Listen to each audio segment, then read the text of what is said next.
Doctor ইউনূসের এত সম্পদ যে ২-৪ টাকা নিতে যদি সে নিচের দিকে তাকায় অন্তত ২-৪ লক্ষ টাকা তার সময় লস হয়ে যাবে। এত ব্যস্ত মানুষ আর এত সম্পদের মালিক তিনি। একটা টাকা ত্রাণ বিতরণের জন্য তিনি দেন নাই। বাংলাদেশের মানুষদের খেয়াল করা প্রয়োজন কারা মানবতাওয়ালা মানুষ আর কারা অমানবতাওয়ালা মানুষ। যদি এই সিলেটের প্রাকৃতিক দৃশ্যগুলো দেখেও যদি না বুঝে তাহলে বাংলার মানুষদেরকে বোঝানোর মতো আর পৃথিবীর কারো ক্ষমতা। আল্লাহ তুমি আমাদের সবাইকে সহি বুঝ দান করো, আমরা বলি আমিন। টকশোর ভিতরে কত উল্টাপাল্টা কথা তারা বলতেন, আলেমদেরকে নিয়ে সাকার করতেন। তুরিন আফরোজ সহ, মুরগি কবির সহ আরও কিছু মানুষ ছিলেন, যেমন টাকলা মুরাদও তো ছিলেন। দেশকে নিয়ে কত ভাবা ভেবেছেন তিনি, বাংলাদেশকে নিয়ে কত ভাবনা ছিল তার। রাষ্ট্রধর্ম ইসলাম থাকবে না, ওই থাকবে না, সেই থাকবে না। তো কই তোমার আজকে এই বাংলার জমিনের ভিতরে ৫০ লক্ষরও বেশি মানুষ ঘর হারা হয়েছে, বাড়ি হারা হয়েছে, দিনের পর দিন তারা শুকনা খাবার খাচ্ছে। কই একটা টাকাও তো তুমি দিয়ে বাংলার মানুষদেরকে সহযোগিতা করলা না। তাহলে তোমরা কিসের মানবতা দেখাও, কিসের রাষ্ট্র নিয়ে তোমরা কথা বলো? যারা মানুষ বিপদে পড়ে, বিপদে পড়ার সাথে সাথে মানুষগুলো যখন ছুটে যায় বিপদগ্রস্ত মানুষদের পাশে, আল্লাহর কসম করে বলে থাকি ওই মানুষগুলো যতদিন পর্যন্ত চেয়ারে না বসবে, ক্ষমতার চেয়ারে না বসবে, ততদিন পর্যন্ত মানবিক দেশ বাংলাদেশ কখনো হতে পারে না। আল্লাহ সেই দেশটাকে তুমি আমাদের দান করো, আমরা বলি আমিন।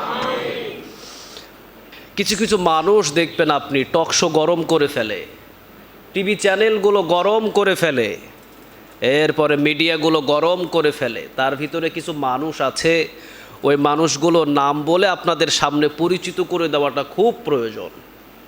৭১ টিভিতে কিছু দেখবেন নারীগুলো বসে, তারা শুধু ৭১ টিভির ভিতরে মানবতা দেখায়, কিন্তু মানুষ যখন বাংলার মানুষ না খেয়ে দিন কাটায় ওই জায়গায় তারা মানবতা দেখাতে চায় না, ঠিক কিনা?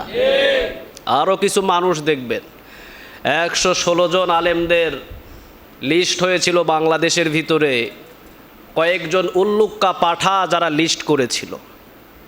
আমরা তো এগুলো বিগতভাবে আলোচনা করেছি। কিছু মাদ্রাসার লিস্ট করেছে, মাদ্রাসার লিস্টের ভিতরে তারা কয়েকটা দোকানের নামও তুলে দিয়েছে।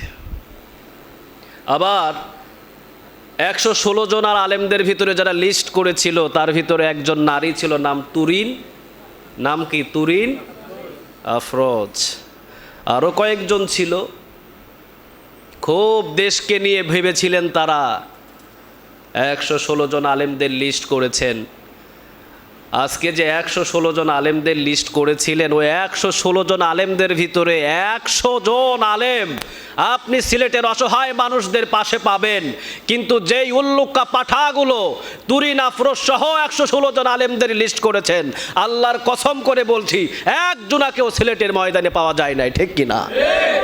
এই মানবতাগুলো শুধু ওই যে টিভি চ্যানেলের ভিতরে আর কিছু মিডিয়ার সামনেই পাওয়া যায়, কিন্তু মানুষ যখন বিপদে পড়ে তখন ওই মানবতা আর সেখান থেকে বাহির হয়।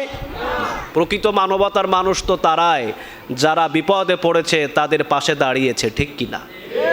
আমি বিদেশ যারা আছেন লক্ষ লক্ষ টাকা তারা এই বাংলাদেশের মানুষদের কাছে পাঠিয়েছেন শুধুমাত্র কিছু অসহায় মানুষদেরকে যাতে শুকনা খাবার দেওয়া যায়। আমরা দেখছি মিডিয়ার ভিতরে, আমার কাছেও অন্তত কিছু টাকা এসেছে, আমরা সেটা পার করে দিয়েছি। কারণ সিলেটের ভিতরে যারা কাজ করছেন তার ভিতরে আমার হাসিবুর রহমান ভাই একজন আছেন, সেখানে তার নিজ এলাকা, তিনি কয়েকটা টিম নিয়ে কাজ করছেন। এরপরে আমরা দেখেছি ব্যারিস্টার সুমন, তৌহিদ আফ্রিদি, তাসিম, এই কয়েকজন কিছু কিছু লোক, ওলামাদের ভিতরে হাজার হাজার ওলামায়ে শায়েখ, তারা কাজ করছেন। লক্ষ লক্ষ টাকা বিদেশ থেকে যারা দিচ্ছেন, আল্লাহ তাদের দানগুলোকে তুমি কবুল করো, আমরা বলি আমিন।